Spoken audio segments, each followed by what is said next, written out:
China just solved its biggest problem. And honestly, most people don't even realize it yet.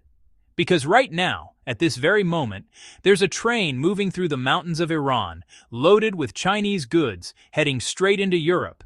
No ships, no oceans, no waiting, and more importantly, no dependence on the system the West has controlled for decades. While Europe thinks it still has leverage, while sanctions are still being announced, while navies patrol the seas, the tracks are already laid, and the system is already changing. So let's break this down. Because to understand why this matters, you have to understand the crisis that forced China into this move in the first place. For years, China relied on one thing to power its rise: the ocean. It was simple, it was cheap, and it worked. Massive container ships would leave Chinese ports, pass through the Strait of Malacca, cross the Indian Ocean, squeeze through the Suez Canal, and arrive in Europe. That system built modern global trade. But now, that system is starting to crack. Look at what's happening in the Red Sea right now. Commercial ships are being targeted, missiles, drones, constant threats. The Houthis aren't backing down. The United States and the United Kingdom are striking targets, but the attacks keep coming. And shipping companies? They're adapting the only way they can. They're avoiding the region completely. Instead of going through the Suez Canal, ships are now going all the way around Africa. That adds weeks to the journey, not days, weeks. And here's the part most people don't hear about. Insurance costs have exploded. Some routes have become so dangerous that shipping companies are simply refusing to take bookings. Not delayed, not rescheduled.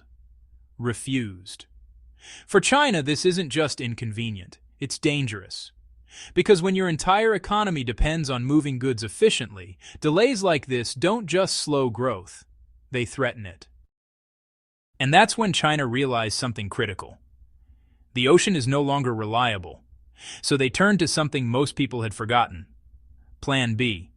Right now, there's a rail route that starts in western China. It moves into Kazakhstan, then Turkmenistan, then into Iran, and from there, it pushes into Turkey, or through the Caucasus and straight into Europe. This isn't a concept. This isn't a future plan. This is already happening. Dozens of cargo trains have made this journey. Real goods, real companies, real money. And here's where things get serious. This route cuts delivery time from around 35 to 45 days down to just about 15 days. Think about that. A full month faster. Now ask yourself, if you're a company shipping electronics, if your products lose value every single day, are you choosing 45 days or 15? That decision isn't political, it's financial. And in business, speed wins every time. China understood that early. So while the world was focused on warships and headlines, China focused on infrastructure. They invested in railways, upgraded Iranian networks, built terminals, and backed it all with serious money and diplomacy. While the US was watching the Red Sea, China was building through the desert. This isn't just a railway. This is something much bigger. Some people are already calling it the Iron Silk Road, and whether people like it or not, it's working. Because at the end of the day, global trade comes down to one thing: math. A ship from Shanghai to Rotterdam through the Suez Canal takes over a month, if everything goes perfectly. No attacks, no delays, no disruptions. But the rail route? Roughly 15 days door to door. So if you're a car manufacturer waiting on parts, if you're launching a new smartphone, if delays cost you millions, you already know which route you're choosing. And that's where the real shift happens. Because for decades, the West controlled global trade by controlling choke points: the Strait of Hormuz, the Suez Canal, the Strait of Malacca. Control the sea, control the economy. That was the rule. But China just changed the equation. They didn't fight for control. They built a way around it. And suddenly, those choke points don't have the same power anymore. Now here's where things get even more interesting, because the West actually saw this coming. They just didn't move fast enough.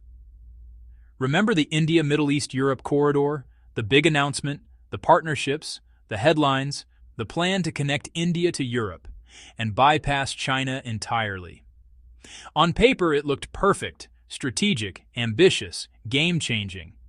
But there's one problem. It doesn't exist. It's still in the planning phase, still waiting on funding, still waiting on agreements, still waiting on stability in the Middle East. Meanwhile, China didn't wait. While meetings were happening, tracks were being laid, while announcements were made, trains were already moving. So now we have two systems. One is still being discussed. The other is already delivering cargo. That's not competition. That's a head start. But now we have to talk about the uncomfortable part of this whole strategy, Iran. Because China's entire land route runs straight through it, a country under heavy Western sanctions, a country deeply involved in regional conflicts, a country the U.S. openly opposes. On the surface, this looks risky, even reckless. So why would China do it? Simple. Because China plays a different game. They're not focused on political labels. They're focused on outcomes. And geographically, Iran is unavoidable. If you want a land route that connects Asia to Europe efficiently, Iran sits right in the middle. So China made a calculation. Invest in Iran. Strengthen the infrastructure. Turn a sanctioned country into a strategic partner. And in return, Iran gets something it desperately needs: economic relevance. But here's the risk, and it's a big one. If tensions escalate, if Israel targets Iranian infrastructure, if the conflict spreads, those rail lines become targets, and suddenly, China's solution becomes a vulnerability. That's the gamble. Now let's be real. This railway is powerful, but it doesn't solve everything. There's one thing it cannot replace: oil. Those massive tankers carrying millions of barrels, you can't move that by train, not at that scale. Which means China is still dependent on the same sea routes, still dependent on the Strait of Hormuz, still exposed to the same risks. And if that region destabilizes further, China has a serious problem. Because transporting electronics is one thing. Running out of energy, that's something else entirely. So this is the contradiction. China just built a faster, smarter trade route. But its energy lifeline is still vulnerable, still floating, still exposed. So don't get it twisted. This is a major win, but it's not complete security. Not yet. And that brings us to the bigger picture. For over 200 years, global power was built on controlling the sea. Britain understood it. America mastered it. Navies decided who dominated trade. But now, that era is starting to shift. Because a train doesn't need a navy. A train doesn't wait for permission. A train doesn't care about blockades in the same way. It just moves. And that changes everything. So the real question isn't whether China made a smart move. That part is clear. The real question is the rest of the world ready for this shift? Because the system is already changing, quietly, and faster than most people think. So now I want to hear from you. Is your country ready for a world where trade no longer depends on the ocean? Or is it about to get left behind?